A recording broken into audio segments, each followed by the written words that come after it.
আমি মনে করি যে যেই দায়িত্ব নিয়ে এবং যেই যাদের ম্যান্ডেট নিয়ে আমি এখানে এসেছি অনেকগুলো দায়িত্বই আমাদের পালন করা বাকি রয়ে গেছে। তো সেই জায়গা থেকে যতটুকু সম্ভব সেই দায়িত্বগুলো শেষ করতে চাই, কারণ এটা একটা ঐতিহাসিক দায় হিসেবেও থেকে যাবে যদি আমি সেটা শেষ করে যেতে না পারি আমার জায়গা থেকে। তো সেটার জন্য আমরা আমাদের জায়গা থেকে কাজ করছি। তবে আমি নিজেও ব্যক্তিগতভাবে এটা মনে করি, এটা আমি আগেও বলেছি যখন বিভিন্ন সময় কথা উঠেছে, যে রাজনীতিতে সরাসরি জড়িত কারো সরকার থাকা উচিত না, যদিও এরকম কয়েকজনই আছেন।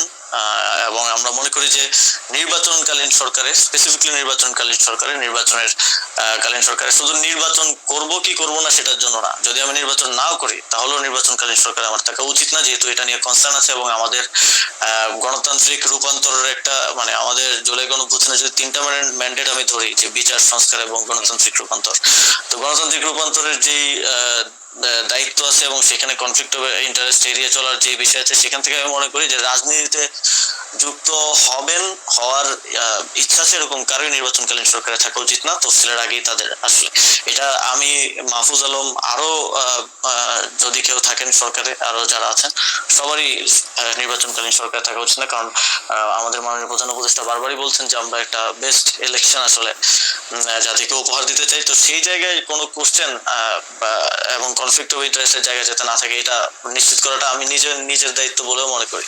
ওকে, তাহলে এখানে আবার দুইটা প্রশ্ন আছে। তার আগে শুধু এই লাইনে জেনে নিতে যে আপনি বলতেছেন যার রাজনীতি করার ইচ্ছা আছে বা যে রাজনীতি থাকবে তিনি নির্বাচন করুক আর না করুক, নির্বাচনকালীন সরকারে থাকা উচিত। আপনার কি রাজনীতি করার ইচ্ছা আছে? অর্থাৎ দেশে এই যে জাতীয় সঙ্গীত, জাতীয় পতাকা, 71-এর স্বাধীনতার পক্ষে কথা বলা বা কারা তার সঙ্গী হবে, কারা জঙ্গি হবে, এই জিনিসগুলি কিন্তু 78 সালের পর থেকে, বিএনপির প্রতিষ্ঠার পর থেকে বিএনপি আসলে লিড করেছে জাতিকে, বিএনপি পথ দেখিয়েছে, বিএনপি ইনক্লুশন করেছে, বিএনপি আজকে যাদেরকে মুনাফেক বলে তাদের গাড়িতে জাতীয় পতাকা দিয়েছে, বিএনপি পলিটিক্যালি তাদের দীর্ঘদিনের পরীক্ষিত রাজনৈতিক নেতাদের বঞ্চিত করে জামাত নেতাদের হাতে ধানের শীষ তুলে দিয়েছে, জোট করে যা করার না তাও করেছে।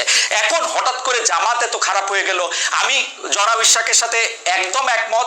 যদি আজকে সিনারিওতে আওয়ামী লীগ থাকতো, ওর যদি জামাতকে লাগতো, তখন কিন্তু জামাত এত খারাপ হইতো না।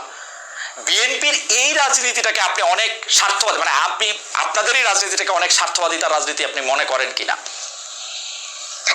দেখুন, বিএনপি ভোটের রাজনীতি করে, আওয়ামী লীগও ভোটের রাজনীতি করে।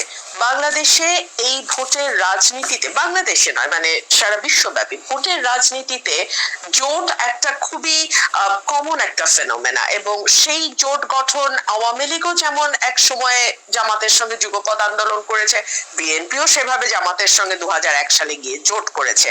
কিন্তু গত 15 বছর আমরা যেভাবে মুক্তিযুদ্ধের ইতিহাস বিকৃতি, সকল কৃতিত্ব একজনের হাতে দিয়ে দেওয়া, মুক্তিযোদ্ধার তালিকার মধ্যে হাজারে হাজারে ভুয়া মুক্তিযোদ্ধা ঢোকানো, কিংবা ধরুন একেবারে লিগ্যাল ফ্রেম, ডিজিটাল সিকিউরিটি